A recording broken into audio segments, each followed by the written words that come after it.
So I see that it feels like about maybe half of people that I've had in my classes have divorced parents. So my question is, especially if you have divorced parents, why should you get married?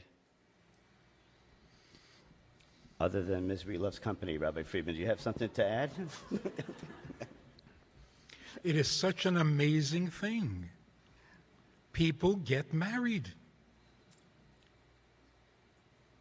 And nobody can claim, or very few people can claim, that they had a wonderful role model in their parents' marriage.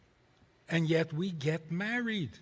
I know there are some who are terrified, but those who do get married, it is so amazing how we are incorrigibly optimistic and believe in the right things and will try even though, logically,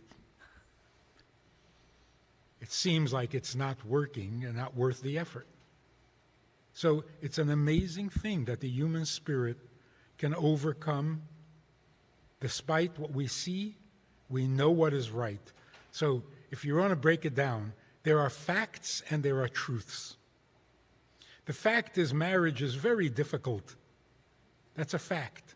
The truth is marriage is wonderful.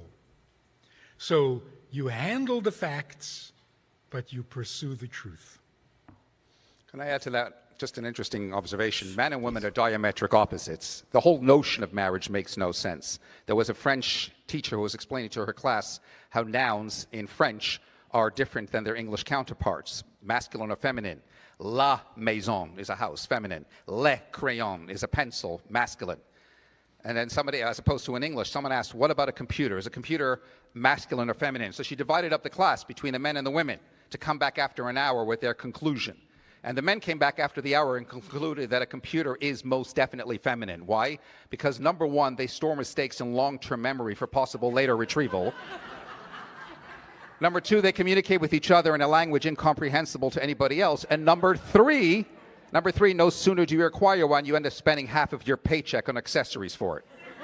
But the women concluded that a computer is most definitely masculine. Why? Because you talk to them and they don't respond. Because they're supposed to help you solve the problem, but half the time they are the problem. And number three, if I dare say this, because no sooner do you acquire one, you realize if you waited a little longer, you could have had a better model. Thank you very much, Rabbi. We had one more But let me finish the point. Ultimately, we get married because God tells us to get married, because God instructs us to get married, and we have to work through it. And it's challenging, and sometimes we mess up in the process because we make mistakes along the way. And that can, God forbid, actually lead to divorce. But that doesn't mean that the child is going to end up repeating the same mistakes of the parent. The child still has to aspire to do what God wants him or her to do. Thank you, Rabbi Shochet.